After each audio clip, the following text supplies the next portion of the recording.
Right. So now the Adani Group has responded to the allegations made by the Hindenburg in their latest, report. The Adani Group has said that this is a malicious attempt once again by a desperate entity, and has also, in fact, questioned at this entire report. It has rejected the Hindenburg's report, calling it malicious, mischievous, and manipulative. Adani Group has denied any commercial relationship with the SEBI chief. This is a calculated effort to malign SEBI chief, and she has also rubbished this report and has said that this is an attempt at character assassination.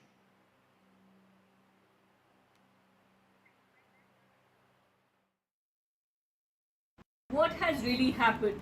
Fresh allegations were made from Hindenburg Research. This time these allegations were linking the chief of India's market regulator to the Adani Group. The US-based short seller has alleged, and allegation really is a key word here, that SEBI, or the Securities and Exchange Board of India, was unwilling to act on the January 2023 report on Adani Group because SEBI chairperson and her husband had investments in offshore funds that had links with the Adani Group. While the SEBI chief and her husband have denied allegations and termed them absolutely baseless and have said this is an attempted character assassination at large, the Adani Group has also stated that the latest allegation by Hindenburg is, of course, malicious, mischievous, and manipulative, they say in the stock exchange release. The Adani Group statement, titled Hindenburg Report, a red herring to the National Stock Exchange, says it is reiterated that our overseas holdings and the structure there is fully transparent with all relevant clarity and disclaimers as well as details being disclosed regularly at large in numerous public documents, they say, in the exchange filing. Now, the Adani Group has also said that there is absolutely no commercial relationship with the individuals or matters mentioned in this calculated, deliberate effort to malign their standing. This is as per the stock exchange release by the Adani Group. So very, very clear denials there from the SEBI chief and the Adani Group. We've also seen IIFL Wealth, which was now known as 361, deny absolute allegations in a stock exchange release to the Adani Group shares. And very, very recently, in just a few hours ago, we have seen SEBI's notification come, urging investors to be calm, telling them that, look, the matter and all allegations will be looked into, will be probed, but they have urged investors to stay calm. And joining me exclusively on NDTV, Senior Advocate Mahesh, Malani, also a Senior Member of Parliament. Thanks very much, sir, for being with us. You have called Hindenburg 2.0, as it were, a damn squib and an attempt to destabilize the markets. Yes, it is, because there's nothing new at all. There's a regurgitation of the old allegations, right, which have been discredited in the Supreme Court and dismissed by the Supreme Court, right? If you see the first two paragraphs are based on some money laundering of some over-invoicing of import equipment which has been imported into India and overvalued. Now, if that matter was based on a DRI initial report, right? The matter was considered by the Supreme Court. The Supreme Court said the DRI final report has exonerated any over-invoicing on the part of the Adani Group. The matter went to the CSTAT, the appellate tribunal from the Commissioner of Customs. They have also dismissed it. It's went to the Supreme Court. The Supreme Court dismissed it. And they tried to rehash it before the Supreme Court in this SEBI inquiry matter, which was finally dismissed again. And the Supreme Court said that the material which you are relying upon is all either old, stale, which has been considered and dismissed, right? Or it is based on third-party organizations with no credibility and no corroboration by anybody. In fact, you also made an important point in your post that it's in fact the short seller, Hindenburg, which is in the dog, given the fact that SEBI had sent a notice to Hindenburg, and instead of responding to the notice, it's come up with a new report, which as many call a hit job, and also the fact that it lacks intellectual rigor, as top economists put it. It's a lightweight. I mean, this is not worthy of any reputed research analyst. This is a complete speculative job I mean, it's based on complete innuendo and a flight of imagination. To do this, first of all, SEBI was directed by the Supreme Court to find out that in view of the massive retailer investor loss caused by the short sale episode, whether there was any violation of Indian law. Pursuant to that, it issued this notice to Hindenburg to ask the circumstances of the short sale and find out if it could detect any illegality. I mean, one obvious illegality was that Hindenburg itself was not allowed to do this kind of thing because it was not a research analyst registered with SEBI. It couldn't do it, right? But it did so anyway. That's a flagrant violation. Instead of replying to all these things, they started targeting SEBI. They started targeting the chairperson of SEBI, Mrs. Booch. So they ran away from the question. They then dodged the questions, and they did a straight attack, the kind of thing which you have in the Supreme Court by a certain group of people, led by a certain group of lawyers who every time they lose start casting aspersion on the credibility of the bench. So this is what they've done now. Now, when you have nothing to say on merits and facts, you attack the umpire. In this case, SEBI. We are joined by Mr. J.N. Gupta, former executive director of SEBI. Thanks very much for your time. This, of course, someone who's been part of the of SEBI at large. This fresh allegation, and a grave one at that, against the SEBI chief. How do you think this will impact the stock markets in days to come, as well as the entire standing of the market regulator at large? Good evening. Good evening to your viewers. Thank you for having me.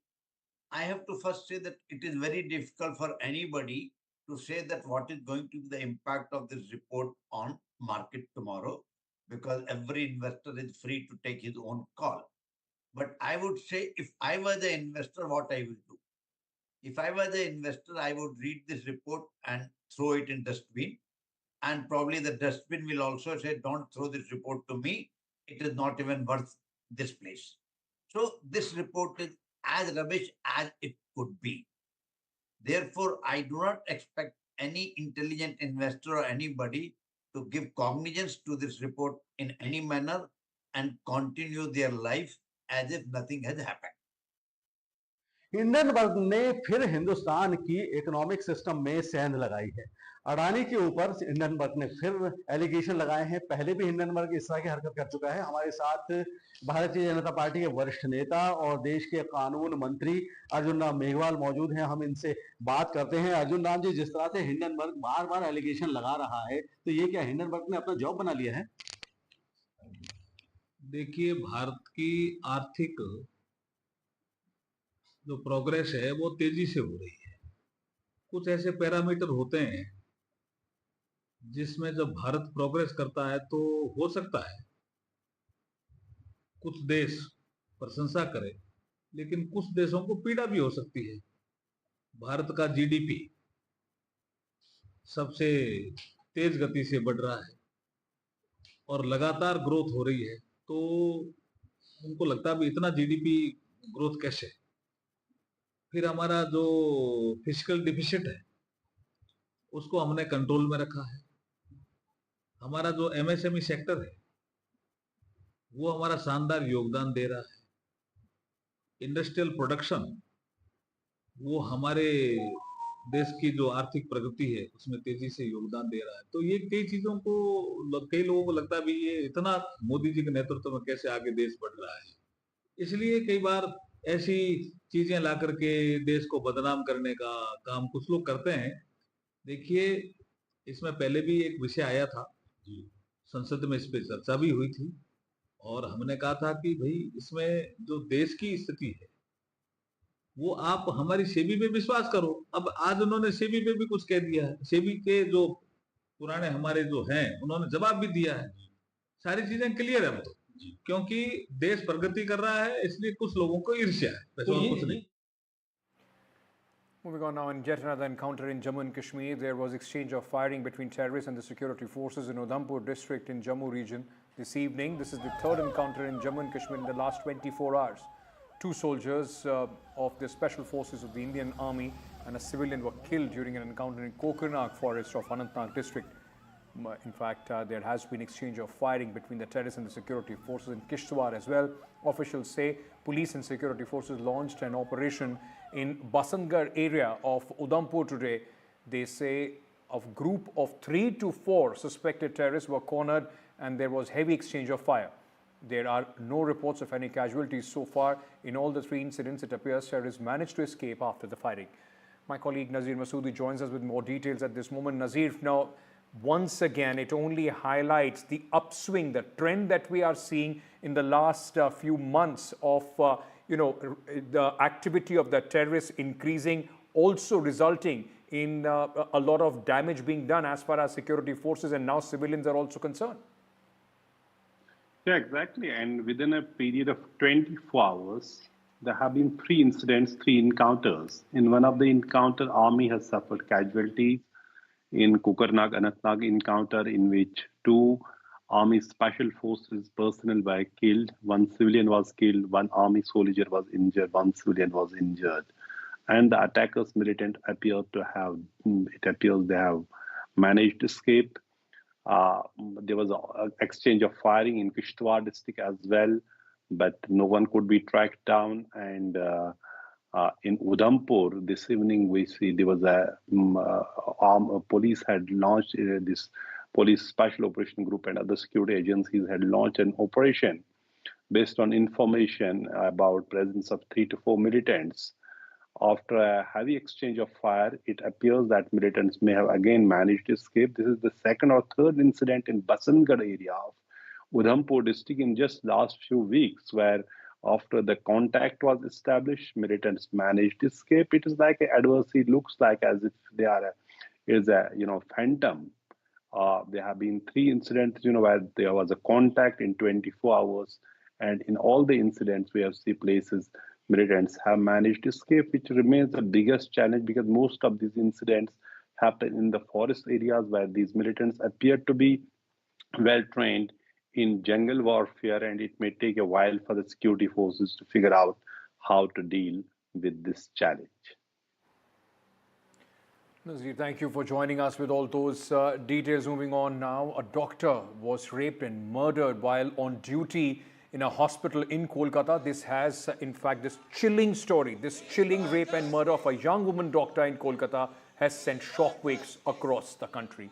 India's medical fraternity is up in arms. And in fact, at this moment, NDTV is also asking on a campaign to safeguard the daughters is what is the big question that we are asking here. Hospitals in Bengal, the West Bengal Chief Minister's duty, are the women doctors, not just doctors, are women at large safe in West Bengal is the big question. And at this moment, the government, in fact, has arrested the accused. Also, the hospital in charge has been removed.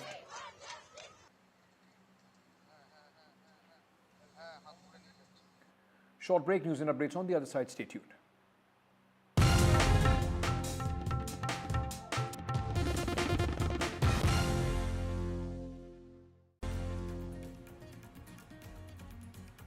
Meanwhile, heavy rains have lashed across parts of North India and has completely crippled many areas. National capital, New Delhi and adjoining areas report massive waterlogging at several key junctures. Orange alert has been issued for Delhi as well. Heavy rainfall has also been experienced in east and north of Rajasthan, which has led to flooding and waterlogging in parts of the state. Now, the worst impacted are the districts of Bharatpur and Karoli, along with Sabai Madhopur, Dausa and Alwar. The Chief Minister of Rajasthan has called for an emergency meeting of the disaster management team, even as many districts across Rajasthan, including Jaipur, have declared a holiday in schools.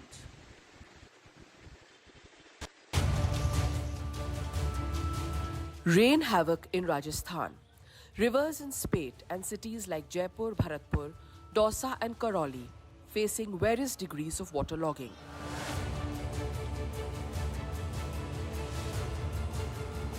Picnic perils. 5 youth who had gone to swim in the Kanota Dam near Jaipur swept away. The SDRF team carrying out rescue operations. Similar scenes in Bharatpur, where 7 youth were swept away in the fast-flowing Bar Ganga river. The gates of the Panchna Dam opened after a heavy influx of water. Old homes and buildings caving in with the rain, leaving 4 people dead in Karoli. Another district that has witnessed heavy rainfall is Karoli. The SDRF team called out in Karoli. Senior district officials reached the city to monitor relief and rescue. Jaipur city faced severe waterlogging. Policemen could be seen manning underpasses, asking people not to venture in that direction as water there could be treacherous.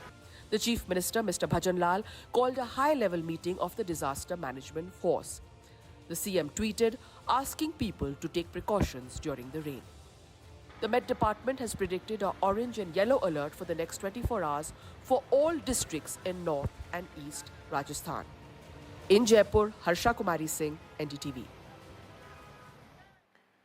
Meanwhile, Aman Sethi is now the youngest Indian to get a bronze medal at the Olympics. He clinched his first Olympic bronze medal at the Paris Olympics 2024 by defeating Puerto Rico's Darian Cruz in the 57-kilogram wrestling category. My colleague Rika spoke to him. अमन बहुत बहुत मुबारकबाद medal के लिए। एक बार medal आप सबको दिखा दीजिए क्योंकि इंडिया में सब आपका मेडल देखना चाहेंगे। ये अमन शेरावत का मेडल है, bronze medal, and this is the 6th medal from the Paris Olympic games in Chhatrasal stadium. Aman, सबसे पहले तो ये बताइए कि क्या मानसिकता लेकर आप आए हुए थे? आप 21 साल के हैं, सबसे यंगेस्ट इंडिया के ओलंपिक मेडलिस्ट हैं, क्या मानसिकता लेके आए थे? यही लेके आए थे भाई, ओलंपिक में मेडल जीतना सोच के तो गोल्ड किया आए थे, पर जो हुआ अच्छा होगा। मतलब आगे अभी जो ये कमी रही है अभी अगले ओलंपिक में जो 28 में नहीं रही, पहले से पूरी तैयारी करके आएंगे। मतलब इसने आपकी हंगर को और बढ़ा दिया है? हाँ, मतलब सभी ऐसे कहते थे भाई अभी इस ओलंपिक से अच्छा तो कुछ 28 में मिलेगा, फिर मैं इस ओलंपिक में मेडल दूँगा। तो फिर मतलब वे कह रहे थे 28 में, तो 28 में अच्छा लगता रहेंगे। अच्छा अमन, एक चीज़ बताओ, कल बाउट के बाद आज भी आपका बाउट होना था और इस बीच वेट काफ़ी इंक्रीज हो गया था, क्या किया आपने पूरे रात? अपने वेट घटाने के लिए भी कुछ किए है? कुछ नहीं थी, बहुत कुछ के मतलब पहले तो बाउट खत्म हुई, फिर 2 घंटे प्रैक्टिस करी, ख़त्म होते ही यहीं फिर जाके 1 बजे वहाँ पर जिम में करी विलेज में, 3 बजे जाके कहीं वजन आया, फिर नींद तो आए नहीं आई, फिर तो मतलब वजन ही दिया। मेन टारगेट तो ऐसा था भाई वजन लाना है बस। ब्रॉन्ज मेडल बाउट से पहले आप सोए? बिल्कुल नहीं सोए तो जी 8-9 तारीख को तो कभी 1 मिनट भी नींद नहीं आई है। कुश्ती की चली हुई थी एकदम, मतलब सोने की कोशिश करे तभी भाई कुश्ती में क्या रहा कि कैसा क्या हो। अच्छा, एक आखिरी सवाल कि आप बहुत छोटे से छत्रसाल स्टेडियम में हो, आपके माँ बाप गुजरे हैं, लेकिन कोई फैमिली मेम्बर अभी याद आ रहे हैं? किसी को आप ये मेडल डेडिकेट करना चाहते हो, दिखाना चाहते हो घर वापस जाके? करना तो देव गुरु जी आने और मेरे सागर भाई हैं जो मुझे स्टेडियम में संभालते हैं, तो उन्हीं को दिखाना चाहता हूँ मैं ये मैंने जीत लिया, ये आपकी मेहनत जो थी। आपके लिए हम सब बहुत बहुत प्राउड है और वाकई में वो भी बहुत प्राउड होंगे। Thank you very much. King of Bollywood Shah Rukh Khan added yet another accolade to his illustrious career at the 77th Locarno Film Festival. He was presented with a Career Achievement Honour. The Bollywood superstar was honoured at the grand ceremony in Switzerland.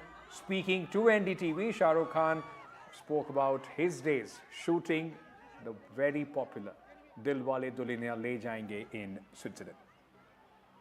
Oh, how does it feel to be back in Switzerland after so long? It's very nice. A little hot here compared to when I'm here. Normally it's very cool and nice. And it's first time for me. I'm feeling really hot. Yeah, it's like India. Yeah, Mumbai, right? Like Mumbai, yeah. Living your DTLG memories, I'm going to every place where you have been just to recreate the moments. Send me pictures from there. It's been so long, I don't remember them, so send me pictures from there.